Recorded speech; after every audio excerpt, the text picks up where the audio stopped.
Study IQ IAS, अब तैयारी हुई अफोर्डेबल। दोस्तों, हर साल हजारों इंडियन स्टूडेंट्स हायर एजुकेशन के लिए यूएस जाते हैं। अगर हम 2022 की बात करें तो उस साल रिकॉर्ड ब्रेकिंग यानी 82,000 इंडियन स्टूडेंट्स को वीजा प्रोवाइड किया गया और 2023 में तो नंबर और भी ज्यादा रहा। आप देखेंगे तो इनमें से कुछ students top Ivy league universities में जाते हैं और ग्रेजुएशन कंप्लीट करने के बाद दुनिया के टॉप एम्प्लॉयर्स के साथ बेस्ट पेइंग जॉब्स ले जाते हैं। लेकिन ये तो हुए कुछ लकी केसेस, पर हर कोई इतना लकी नहीं होता है। देखा जाए तो उसमें से कई स्टूडेंट्स का लक अमेरिका जाने से पहले ही बहुत अर्ली स्टेज पर आजमा लिया जाता है और उनके लक को अर्ली स्टेज पर आजमाने वाला कोई और नहीं बल्कि H1B लॉटरी सिस्टम है। अगर ये H1B लॉटरी सिस्टम इनमें से किसी एस्पिरेंट को पिक ना करे तो उनके कैरियर्स पर अनसर्टेनिटी के बादल मंडराने लगते हैं। दोस्तों, H1B लॉटरी में डिसअपॉइंटमेंट हाथ लगने के बाद इनका अमेरिकन ड्रीम अधूरा रह जाता है और इन ब्राइट इंडियन स्टूडेंट्स की जिंदगी में फ्रस्ट्रेशन का बड़ा कारण बन जाता है। फिस्कल ईयर 2024 में इंडियंस के लिए रिजल्ट और भी ज्यादा डिसअपॉइंटिंग या यूं कहें कि वर्स्ट एवर रहे। आप देखेंगे तो इनमें से वर्स्ट हिट केसेस में यूएस में मौजूद ऐसे हजारों इंडियन स्टूडेंट्स हैं जो अपने ऑप्शनल प्रैक्टिकल ट्रेनिंग पीरियड में हैं, लेकिन अब इस वीजा के न मिलने के चलते उनके पास वापस इंडिया आने के अलावा कोई और ऑप्शन नहीं बच रहा है। आप एग्जाम्पल के लिए देख सकते हैं कि शुभम भेड़े ने टाइम्स ऑफ इंडिया को बताया कि वो बेंगलुरु में 3 साल काम करने के बाद यूनिवर्सिटी ऑफ इलिनॉय में मास्टर्स करने गए। मास्टर्स पूरी होने के बाद अब वो OPT वर्क ऑथराइजेशन पर काम कर रहे हैं, लेकिन उनका फिस्कल ईयर 2024 के लिए H1B लॉटरी में नाम नहीं आया। आप देखेंगे तो OPT वर्क ऑथराइजेशन ग्रेजुएशन के बाद 1 साल तक ही वैलिड रहता है। हालांकि पूरा होने के बाद भी वो स्टेम ऑप्ट वर्क ऑथराइजेशन के जरिए 2 साल और काम कर सकते हैं। ये फैसिलिटी केवल स्टेम फील्ड के स्टूडेंट्स को ही दी जाती है, लेकिन वो H1B लॉटरी के हाई रेफ्यूजल रेट्स के चलते अपने फ्यूचर को लेकर बहुत वरीड हैं। और ऐसा इसलिए है क्योंकि H1B वीजा लॉटरी के तहत 3 चांसेस मिलते हैं और अगर 3 साल में 3 अटेम्प्ट्स में भी उनका नाम इस लॉटरी में पिक नहीं किया गया तो उन्हें यूएस से अपनी जॉब छोड़कर वापस भारत आना होगा। साथ ही आज लेऑफ्स के दौर में प्रॉब्लम और भी ज्यादा सीवियर होती जा रही है। फिर ऐसे में सबसे पहला सवाल ये कि आखिर ये H1B वीजा लॉटरी स्कीम है क्या। दूसरा सवाल ये उठता है कि आखिर इसको लेकर अमेरिकन इलेक्शंस में इतनी हाइप क्यों बनी रहती है। अमेरिकन प्रेसिडेंट्स अपने इलेक्शन कैंपेन्स में इसको इतना कैपिटलाइज क्यों करते हैं। अमेरिका को इससे होने वाले फायदे क्या हैं। और सबसे महत्वपूर्ण सवाल यह कि इसके कम सिलेक्शंस या फिर बैन होने से भारतीयों पर इसका क्या असर पड़ सकता है। आज के इस वीडियो में हम इन्हीं सब सवालों के जवाब ढूंढने की कोशिश करेंगे। ये topic UPSC mains GS paper 2 के IR सेक्शन के लिहाज से इम्पोर्टेंट है और आपको इससे रिलेटेड एक मेंस प्रैक्टिस क्वेश्चन इस वीडियो के एंड में मिल जाएगा। स्वागत है आप सभी का स्टडी IQ में। अनुराग पांडे नाम है हमारा और ऐसी तमाम लेटेस्ट वीडियोस के अपडेट के लिए आप मेरे सोशल मीडिया हैंडल से जुड़ सकते हैं या वीडियो के कमेंट बॉक्स में दिए गए लिंक पर क्लिक करके भी आप वीडियोस को एंजॉय कर सकते हैं। दोस्तों, वीजा एक ऐसा परमिट है जिसके जरिए हम किसी देश में टूरिज्म, वर्क या स्टडीज के पर्पज से एक स्पेसिफिक पीरियड के लिए वहां आ और जा या टेम्परेरी रह सकते हैं। यानी कि ऐसा कहा जा सकता है कि वीजा किसी दूसरे देश में आपकी एंट्री और एग्जिट और स्टे का परमिट होता है। देखा जाए तो इमिग्रेंट्स की कैटेगरी, उनका ट्रैवलिंग पर्पस, वर्क का नेचर और टाइम के बेसिस पर वीजा अलग अलग टाइप्स के होते हैं जिनको एम्बेसी या काउंसलेट्स द्वारा इशू किया जाता है। दोस्तों, इन्हीं में से H1B वीजा दुनिया के सबसे पॉपुलर वीजाज की लिस्ट में शामिल है।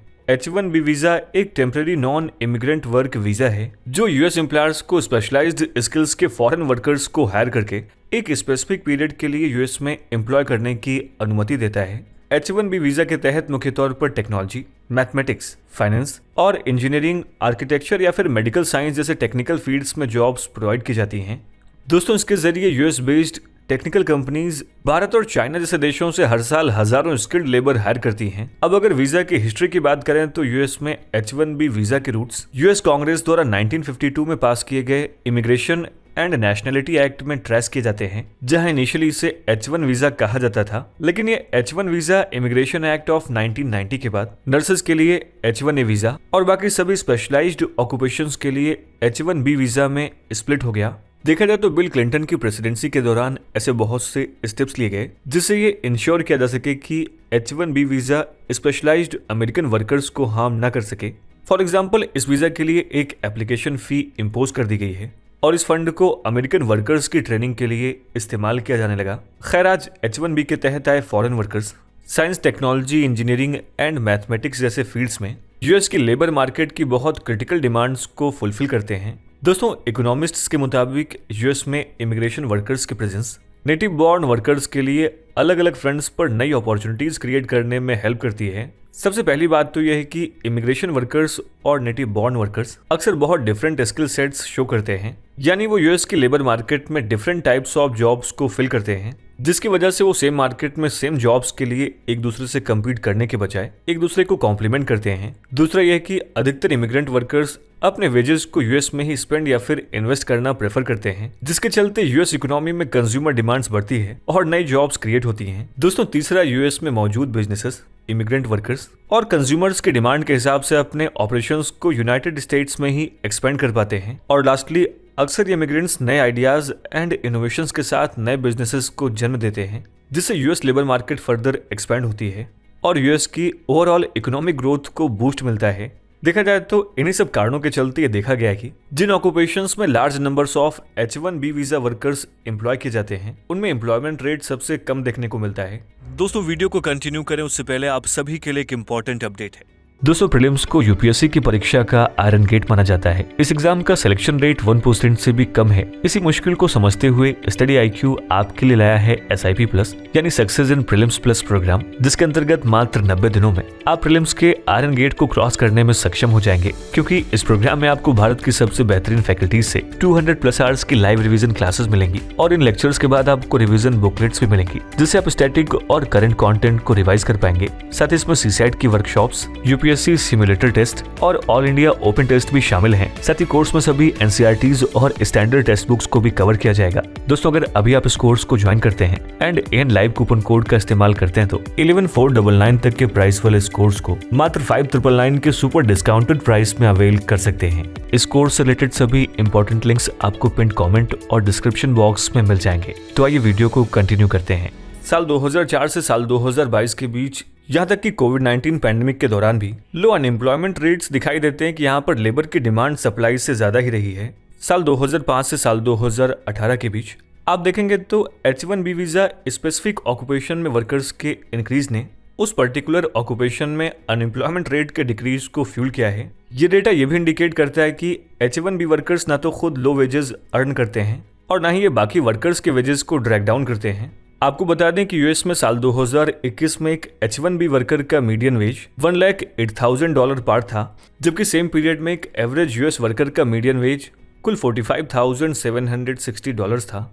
आपको जानकर हैरानी होगी कि साल 2003 से साल 2021 के बीच H-1B वर्कर्स का मीडियन वेज 52% से बढ़ा है, जबकि इसी पीरियड में यूएस वर्कर्स के मीडियन वेज में कुल 39% की बढ़ोतरी हुई है। फिस्कल ईयर 2019 में H-1B वर्कर्स को हायर करने वाले 78% एम्प्लॉयर्स ने इन वर्कर्स को जो वेजेस पे किए हैं वो डिपार्टमेंट ऑफ लेबर द्वारा डिटरमाइंड प्रिवेलिंग वेज से ज्यादा रहा है।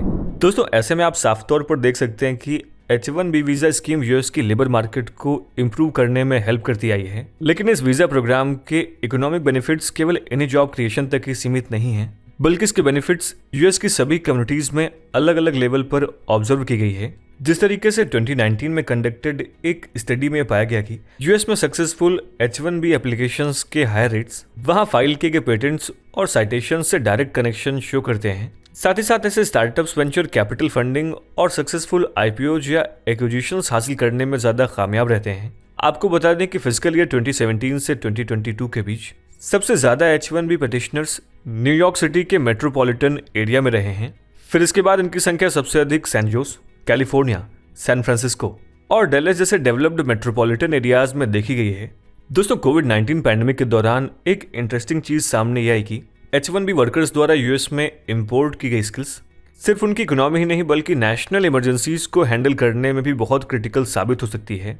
आप इस एग्जाम्पल के तौर पर कुछ इस तरीके से समझ सकते हैं कि अमेरिका की ये 8 कंपनियां जिन्होंने कोविड-19 वैक्सीन के डेवलपमेंट में पार्टिसिपेट किया, इनमें काम करने वाले 3,310 बायोकेमिस्ट्स, बायोफिजिसिस्ट्स, केमिस्ट्स और बाकी साइंटिस्ट्स फिस्कल ईयर 2010 से 2019 के बीच H-1B वीजा प्रोग्राम के तहत यूएस में इमिग्रेट हुए थे। साथ ही साथ कोविड-19 पैंडेमिक के दौरान यूएस के हेल्थ केयर सेक्टर में फ्रंट लाइन पर काम करने वाले बहुत सारे मेडिकल डॉक्टर्स भी United states on H-1B visa पर मौजूद हैं। आप अब अंदाजा लगा सकते हैं कि जिस स्कीम के जरिए यूएस जिस टैलेंट को इंपोर्ट करता है वो उसके लिए कितना क्रूशियल है। लेकिन यहाँ पर गौर करने वाली बात यह है कि 1990 में जब से H-1B वीजा किस कैटेगरी को क्रिएट किया गया है, यूएस कांग्रेस ने इसके तहत ली जाने वाली एप्लीकेशंस को लगातार रिड्यूस किया है।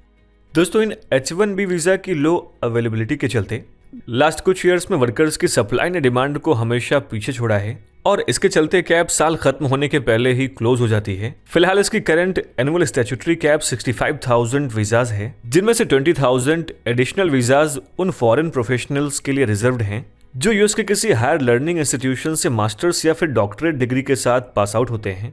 साथ ही फिस्कल ईयर 2023 के लिए कैप ऑलरेडी अगस्त 2022 तक ही फुलफिल हो चुकी है। खैर दोस्तों, आप ये देख सकते हैं कि H1B वीजा होल्डर्स यूएस की इकोनॉमी और उनकी सोसाइटी में सालों से कॉम्प्रिहेंसिव कंट्रीब्यूशन प्रोवाइड करते आ रहे हैं। अगर इसको दूसरे शब्दों में कहा जाए तो यूएस इस सिस्टम के जरिए दूसरे देशों के टैलेंट को अपनी ओवरऑल ग्रोथ के लिए मैक्सिमम यूटिलाइज करता है। लेकिन पिछले कुछ टाइम से यूएस के कुछ प्रेसिडेंट्स इस H1B को स्क्रैप करना चाहते हैं। जब former US president Donald Trump ने buy American and hire American के एग्जीक्यूटिव ऑर्डर को साइन किया था, तब से H1B वीजा अमेरिकन पॉलिटिक्स का एक हॉट टॉपिक बन चुका है। देखा जाए तो buy American and hire American campaign के तहत प्रेसिडेंट ट्रंप इस सिस्टम को रेक्टिफाई करना चाहते थे।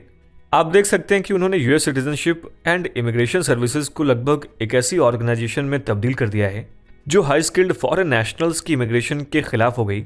दोस्तों ट्रंप एडमिनिस्ट्रेशन के दौरान USCIS ने H1B वीजाज के पिटिशंस को जिस परसेंटेज में डिनाई किया है वो उनके पहले 4 साल के डिनाइल से भी ज्यादा था और ऐसा वो हाईली स्किल्ड फॉरेन एम्प्लॉयज के लिए अमेरिका में आकर काम करना बेहद टफ कर देना चाहते थे, जिसके पीछे की वजह ये थी कि उनके मुताबिक इस सिस्टम से foreign employees native American workers की जॉब कंज्यूम कर लेते हैं।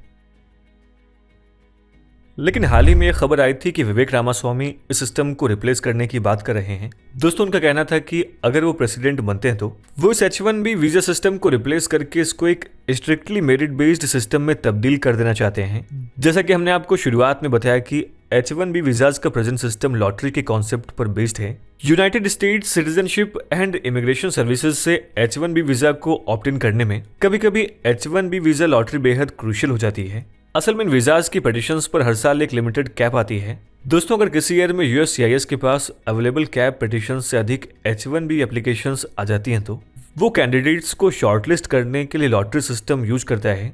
देखिए इसमें USCIS सबसे पहले एक इनिशियल लॉटरी राउंड कंडक्ट करता है जिसमें कैंडिडेट्स को कंप्लीट H1B पिटिशंस फाइल करने के लिए सेलेक्ट किया जाता है। ये वो स्टेज है जहां पर बहुत से कैंडिडेट्स की पिटिशन अलग अलग कारणों की वजह से रिजेक्ट हो जाती है और इन बची हुई H1B वीजा कैप को एलोकेट करने के लिए USCIS सेकंड या थर्ड राउंड लॉटरी भी कंडक्ट करा सकता है। लेकिन विवेक रामास्वामी के मुताबिक ये एक इंडेंचर्ड लेबर का सिस्टम है जो सिर्फ और सिर्फ एम्प्लॉयज और कंपनीज के बेनिफिट्स के बारे में सोचता है, जिसको एक मोर मेरिटोक्रेटिक यानी कि मेरिट बेस्ड प्रोसेस से रिप्लेस करने की जरूरत है। आपको जानकर हैरानी होगी कि विवेक रामास्वामी भी खुद इस वीजा सिस्टम का बाई प्रोडक्ट है, बल्कि उन्होंने पास्ट में इस lottery based H1B visa system को 29 टाइम्स यूज किया है।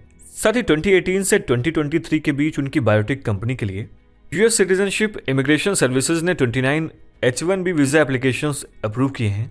पर H1B वीजाज पर रामास्वामी का स्टैंस फॉर्मर प्रेसिडेंट ट्रंप की हार्डलाइन पोजीशन से एकदम मैच करता है। देखा जाए तो ट्रंप ने भी अपने प्राइवेट बिजनेसेस के लिए इसी वीजा सिस्टम के जरिए बहुत से फॉरेन वर्कर्स को हायर किया, लेकिन जब बात पॉलिटिक्स में एक नैरेटिव सेट करने की आई तो उन्होंने इसके खिलाफ एक बेहद हार्डलाइन अप्रोच एडॉप्ट किया। दोस्तों अपनी प्रेसिडेंसी के दौरान प्रेसिडेंट ट्रंप ने न्यूयॉर्क वीजाज को टेम्परेरी सस्पेंड करने के साथ ही साथ लाखों की संख्या में फॉरेन वर्कर्स को यूएस में एम्प्लॉयमेंट हासिल करने से बैन कर दिया। अब ऐसे में यहाँ पर डिबेट ये ही क्या American immigration policies hopelessly outdated हैं और ये कंट्री को एक बड़े ब्लंडर की ओर धकेल सकती हैं, या फिर अमेरिकन जॉब्स और टैलेंट को प्रिजर्व करने के लिए इन पॉलिसीज को सख्त करना जरूरी है। दोस्तों जिस तरीके से एक सिक्के के दो पहलू होते हैं ठीक उसी तरीके से डिबेट भी है। देखा जाए तो सिस्टम के क्रिटिक्स के आर्ग्यूमेंट काफी क्लियर कट हैं। हार्वर्ड यूनिवर्सिटी के प्रोफेसर के मुताबिक ये current H1B visa process America में स्किल गैप को फिल करके नेटिव वर्कर्स को प्रोटेक्ट करने के बजाय केवल यूजिबिलिटी को प्रमोट करता है। आप देखेंगे तो लिमिटेड चॉइसेस होने के चलते majority of H1B workers US workforce को कॉम्प्लीमेंट करने के बजाय उनके साथ कॉम्पीट करते हैं। देखा जाए तो उनकी हायरिंग और एम्प्लॉयमेंट यूएस के नेटिव वर्कर्स की वर्किंग कंडीशंस को गंभीर रूप से अफेक्ट करती हैं। साथ ही वो ये भी बात कहते हैं कि H1B सिस्टम में एडिक्वेट प्रोटेक्शंस की कमी इन वर्कर्स को भी देखिए एक्सप्लॉयटेशन का निशाना बनाकर रखती है। वहीं दूसरी साइड सिस्टम के एडवोकेट्स कहते हैं कि अमेरिका सही मायनों में एक टैलेंट डेफिसिट से जूझ रहा है और अमेरिकन सोसाइटी में गैप दूसरे देशों के हाईली स्किल्ड टैलेंट को कैप्चर करके ही फिल किया जा सकता है। दोस्तों H1B को रिस्ट्रिक्ट करना ओवरसीज टैलेंट के इमेंस पूल को बाकी कंट्रीज के लिए छोड़ देने के बराबर है। वो कहते हैं कि आज अमेरिका का पूरा टैक्स सिस्टम एक बड़े पैमाने पर इमिग्रेंट्स द्वारा ही लीड किया जाता है। सिलिकॉन वैली की मेजर कंपनीज H1B वीजा के पोटेंशियल को सबसे अधिक डेडिकेशन के साथ यूटिलाइज करती हैं। साथ ही इसके एडवोकेट्स ये भी कहते हैं कि इस सिस्टम में 72% से अधिक H1B एप्लीकेंट्स की एप्लीकेशंस फर्स्ट स्टेज पर ही रिजेक्ट कर दी जाती हैं। ऐसे में उनको अनड्यू फेवर देने या फिर उनके द्वारा अमेरिकन जॉब्स को कैप्चर करने जैसे आर्ग्यूमेंट्स फ्लॉड नजर आते हैं। खैर दोस्तों, डिबेट तो एक एंडलेस डिबेट है, लेकिन यहाँ हमारे लिए आखिरी और शायद सबसे इम्पोर्टेंट सवाल ये कि अगर ये वीजा सिस्टम सच में रिस्ट्रिक्ट हो जाता है तो इसका इंडियंस पर क्या असर होगा। दोस्तों यहाँ पर आपको बता दें कि H1B वीजा इंडियन इंजीनियर्स के द्वारा सबसे ज्यादा चेज किया जाता है। हर साल US administration 85,000 H1B work permits issue करता है, जिसमें से 65,000 पीपल स्पेशलिटी ऑक्यूपेशंस 4 के लिए काम करते हैं, जबकि 20,000 ऐसे फॉरेन वर्कर्स होते हैं जिन्होंने यूएस में रहकर मास्टर्स या फिर डॉक्टरेट की डिग्री हासिल की है। आज के डेट में इनमें से लगभग 3/4 H1B वर्क परमिट भारतीय प्रोफेशनल्स या फिर कंपनीज को दिया गया है। दोस्तों इसी साल जुलाई में इंडियन अमेरिकन कांग्रेसमैन राजा कृष्णमूर्ति ने एक बिल इंट्रोड्यूस किया था, जिसके तहत उन्होंने H1B वर्क वीजा पर हाईली स्किल्ड फॉरेन वर्कर्स की इनटेक को डबल करने का सुझाव दिया था। लेकिन अगर इस सिस्टम में कोई चेंज होता है या फिर वीजा परमिट्स के नंबर्स को कम किया जाता है तो ये लाखों इंडियंस के अमेरिकन ड्रीम को इम्पैक्ट कर सकता है। यानी कि सबसे सस्टेनेबल सॉल्यूशन यही होगा कि उनको भारत में रहकर ही अपने स्किल्स और टैलेंट को फुली रियलाइज करने की शानदार अपॉर्चुनिटीज प्रोवाइड की जाएं। दोस्तों आप किस पर आ गया है हम इस वीडियो के कमेंट सेक्शन में जरूर लिखें, और ये है आज का हमारा मेंस प्रैक्टिस क्वेश्चन। आप इसका जवाब हमें इस वीडियो के कमेंट सेक्शन में दे सकते हैं।